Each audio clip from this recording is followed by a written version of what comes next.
Let me say this up front. When I use the word stupid here, I'm not talking about intelligence.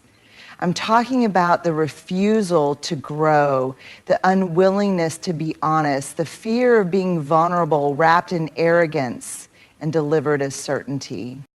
This is about the things men say, not because they're dumb, but because they're scared. And fear, when it's not faced, almost always shows up as shame, blame, or bravado. At first glance, this might sound like self-awareness, but if you scratch the surface, it's often a cover for fear, resistance, and emotional laziness. When a man says, "That's just how I am," what he's really saying is, "I don't want to do the work of becoming better." It's a phrase that shuts the door on growth, responsibility, and transformation. It's not honesty, it's resignation. This sentence is often used when someone's behavior hurts others, creates conflict, or holds them back. Yet instead of reflecting or evolving, they defend it like a permanent trait. But personality isn't a prison. We're not fixed objects. We're constantly evolving, whether we like it or not. Choosing not to grow isn't staying true to yourself. It's staying stuck. This phrase is rooted in the fear of change. It's uncomfortable to admit that we need to unlearn something, apologize, or become more emotionally intelligent. Growth requires us to look at the things we've normalized in ourselves that might actually be causing harm to us and to the people around us. There's a difference between owning who you are and refusing to grow. The former takes courage. The latter is cowardice dressed up as confidence. When a man uses this phrase, especially in relationships, workplaces, or parenting, he's not declaring strength. He's announcing that he's unwilling to take responsibility for how his actions impact others. And if you're unwilling to change for the people you claim to care about, then what does that say about the depth of that care? True strength isn't found in rigidity, it's found in flexibility, in saying, "This is who I've been, but I'm open to becoming better." That's where real leadership starts. That's where love becomes deeper. That's where character is built. Not in the comfort of, "That's just how I am," but in the discomfort of becoming who you are always capable of being. This phrase may seem small, even harmless, but it's one of the most destructive sentences a man can say in a relationship, whether it's romantic, professional, or personal. It's not just dismissive, it's a power move. It's a subtle way of saying, "Your feelings are inconvenient to me, so I'm going to label them as a flaw in you instead of facing what's coming up in me." When a man says, "You're too sensitive," he's usually trying to end a conversation that makes him uncomfortable. It's an emotional shutdown switch. Instead of sitting in the discomfort of someone else's pain or feedback, instead of asking why something hurt or what it means, he puts the blame on the other person for even feeling it. This phrase reveals a lot more about the speaker than the person it's aimed at. Relatively often, it comes from someone who never learned how to be emotionally fluent. Someone who was taught that emotions are threats to masculinity, that discomfort should be avoided, and that feelings make you weak. So when faced with someone who can name their feelings, express hurt, or ask for emotional accountability, they panic. And that panic shows up as dismissal. Let's be clear, sensitivity is not a weakness. Sensitivity is perception. It's emotional intelligence. It's attunement to nuance, tone, and impact.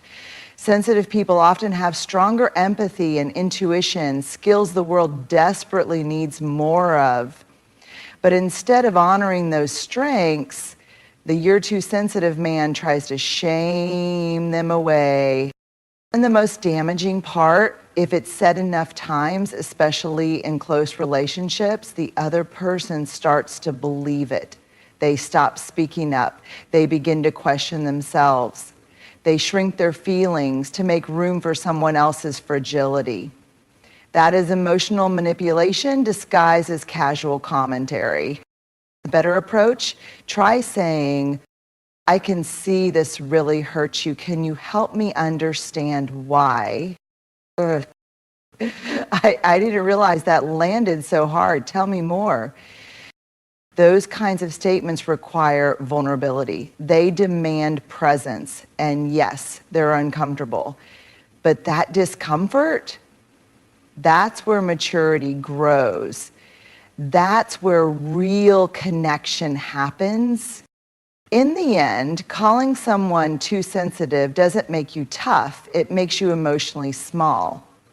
Real strength is found in being able to stay present with someone's pain even when it makes you squirm, especially when it makes you squirm. So if the goal is to lead love or even just be respected, start by learning how to sit with someone else's feelings without trying to silence them. And that's not just maturity. That's emotional integrity. This might be the most dangerous lie a man tells, not just to others, but to himself. I don't need help sounds like independence, but most of the time, it's fear in disguise. Fear of being seen as weak, fear of being judged, fear that if someone looks too closely, they'll find the cracks you've spent years trying to hide. And underneath all that fear, shame. Many men are taught from a young age that asking for help is a sign of failure, that real men figure things out on their own, that strength means self-reliance, silence, and pushing through no matter how much it costs you emotionally, mentally, or physically. But let's be honest, that's not strength. That's survival mode, and it will wear you down until there's nothing left but burnout, broken relationships, and isolation. And the phrase, I don't need help, often shows up right before things start to fall apart. It's what a man says when he's overwhelmed at work but doesn't want to admit he's drowning. It's what he tells his partner when he feels emotionally lost but doesn't have the language to explain what's going on inside. It's what he mutters to himself when he's spiraling, convincing himself that white-knuckling his way through it is the only manly option. But here's the truth. No one does anything meaningful alone. Not healing, not leading, not building a life, not making it through the hard stuff. Using help doesn't make you brave, it makes you unreachable. And eventually the people who love you will stop offering, not because they don't care, but because you keep building a wall higher every time they try.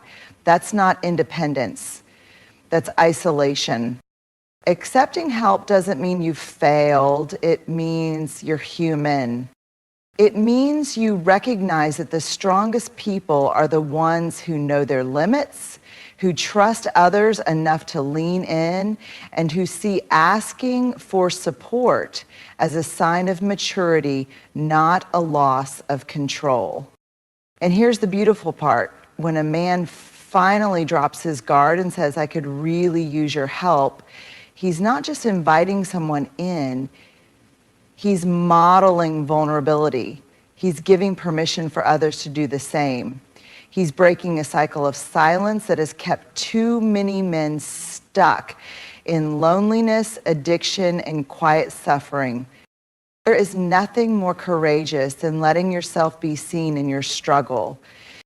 There is nothing more healing than allowing someone to help carry what's too heavy alone. So the next time that voice rises up inside saying, I don't need help, pause. Ask yourself what you're really afraid of, and then choose connection over pride. Because help isn't a weakness. It's the doorway to real strength. Real men don't cry is not just a sentence. It's a cage. It's a rule carved into boys before they even know what manhood means. It's whispered in locker rooms, shouted in military training, and silently passed from father to son. And what it really teaches is this: if you feel something deeply, you better hide it. If you hurt, do it quietly. If you cry, you are less of a man. Let's name it for what it is: emotional suppression. And it's not just harmful, it's deadly. When boys are told not to cry, they don't just lose a moment of expression, they begin to believe that their feelings are threats, that softness equals weakness, that tenderness is dangerous. And over time, those bottled up emotions don't disappear, they fester. They turn into anger, numbness, addiction, violence, silence. The irony is heartbreaking. We tell men not to feel, and then we wonder why they struggle to connect, why they explode without warning, why they shut down, why they have no words for their inner world and no tools to heal it. Tears aren't a problem. What's broken is the belief that a man must be stoic to be strong. Crying is not weakness. Crying is release. It is how the body says, I can't carry this inside anymore. And real men, they do cry. Because real men grieve, they love, they break, they heal, they show up for life with their whole hearts, not just the parts that feel acceptable. Think about it. When someone you love dies, when your child is born, when you lose something sacred, what kind of man do you want to be in that moment? One who is closed off and unreachable, or one who has the courage to feel it all, to let his heart break open in front of the people who matter? We don't need more emotionally rigid men. We need men who can feel grief and still lead, who can cry and still protect, who can be vulnerable and still be deeply strong. Let's rewrite the script. Not real men don't cry. Real men are brave enough to feel. Let's teach our sons that emotional honesty is not just okay, it's essential. Let's show them by example that a man who can cry is not less of a man. He is a whole man. Because when a man stops crying, it's not a sign of toughness. It's often a sign that he's been emotionally abandoned by the very world that told him to be strong. On the surface, this phrase sounds like self-protection, but underneath, it's something much more fragile: the fear of being held accountable. It's not my fault is a reflex, a shield. It's what we say when we're afraid that if we admit responsibility, even a little will be seen as weak, wrong, or inadequate. For some men, this phrase becomes automatic, a default response to any discomfort, critique, or emotional feedback. The truth is, it's not always about what actually happened. It's about what it feels like when someone points a finger. It feels like shame. And for someone who hasn't built the emotional resilience to hold that feeling, the instinct is to deflect. But here's the hard truth. If you always need to be blameless, you will never be trustworthy. And if you always need to be right, you will never be deeply connected. The men who constantly say, it's not my fault, often carry unhealed wounds. Experiences where they were blamed unfairly, punished for vulnerability, or made to feel like they were never enough.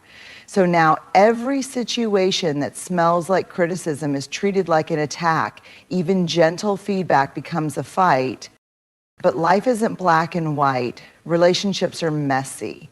Sometimes fault isn't even the point, impact is. And when a man refuses to own his impact, he leaves the people around him carrying the emotional weight of his actions.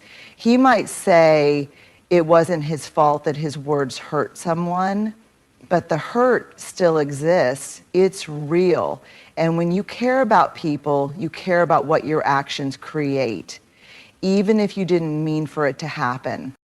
There's a kind of power that comes from saying, maybe I got that wrong, or I didn't mean to cause harm, but I can see that I did.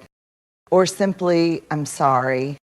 That's not weakness, that's maturity, that's leadership. That's emotional accountability.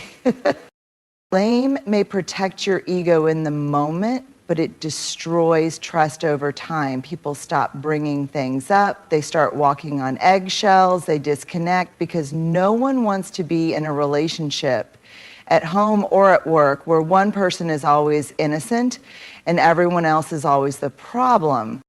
The goal is not perfection. The goal is ownership. Responsibility is not the same as guilt. It's the ability to respond, the ability to pause and ask, what part of this might be mine? That's where real growth begins. So the next time you feel the words, it's not my fault, rising up in your throat, ask yourself, what am I trying to protect? What would it mean to just listen? And what would change if I cared more about healing than being right? Because strong men don't avoid responsibility. They walk toward it with humility, with honesty, and with heart. When a man says, I know everything I need to know, what he's really saying is, I've stopped being curious. I've stopped being open. I've stopped learning. It's a declaration that sounds confident, but is actually brittle. Because deep down, it comes from a place that says, if I admit I don't know something, then maybe I'll lose control. Maybe I won't be respected. Maybe I'll be seen as less. But here's the thing, a man who stops learning has already started dying, emotionally, relationally, spiritually. Curiosity is not just a trait, it's a posture. It's how we grow. It's how we repair relationships. It's how we adapt to change. A man who says he knows it all is usually the one who can't hear new perspectives, who shuts down conversations that challenge him, who sees questions as threats instead of invitations. He may be respected for his confidence, but he's rarely trusted for his humility. This phrase is especially dangerous in relationships. When a man says, I know, it often ends the conversation. It sends a signal. I'm not open to feedback. I've already decided who I am, who you are, and how this story goes. It leaves no room for nuance, no room for empathy, no room for growth. But life, real life, is nuanced. People are complicated. And wisdom isn't having all the answers. It's being able to say, I don't know, but I'm willing to learn. I didn't see it that way. Tell me more. I thought I understood, but maybe I missed something. Those statements aren't weakness. They're relational superpowers. The smartest men I've ever known are the ones who ask the most questions. They're the ones who keep showing up with open hearts and open minds. They read, they listen, they reflect, and most of all, they surround themselves with people who challenge them, not flatter them. Because knowledge without humility is arrogance. But knowledge with humility, that's wisdom, that's leadership, that's legacy. So if you ever hear yourself thinking, I know everything I need to know, take a breath. Ask yourself, where am I hiding? What am I afraid to learn? What conversation am I avoiding?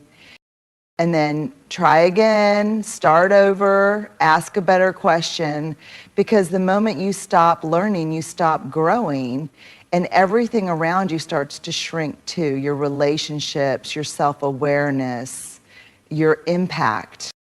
The most powerful men are not the ones who know it all. They're the ones who never stop asking who they could become next. This isn't about calling anyone stupid. This is about calling out the stories that keep us small, the ones passed down like family heirlooms, the ones we absorbed without question because they were worn by men we loved, men we feared, men we didn't dare challenge. But just because you inherited a belief doesn't mean you have to live by it. Saying that's just how I am doesn't make you authentic, it makes you unavailable. Saying you're too sensitive doesn't make you tough, it makes you dismissive. Saying I don't need help doesn't make you strong, it makes you alone. Saying real men don't cry doesn't protect your image, it breaks your spirit. Saying it's not my fault doesn't preserve your pride, it costs you trust. And saying I know everything I need to know doesn't make you wise, it locks the door on growth. We are not here to be perfect. We are here to be real, to be honest, to be evolving. And if you're brave enough to lay these phrases down, if you're willing to trade certainty for curiosity, bravado for humility, and silence for truth, then you are not stupid. You are courageous. You're human. And you are healing something generations before you never got the chance to heal. That kind of man, that's the kind of man who changes everything for himself, for his family, for the world.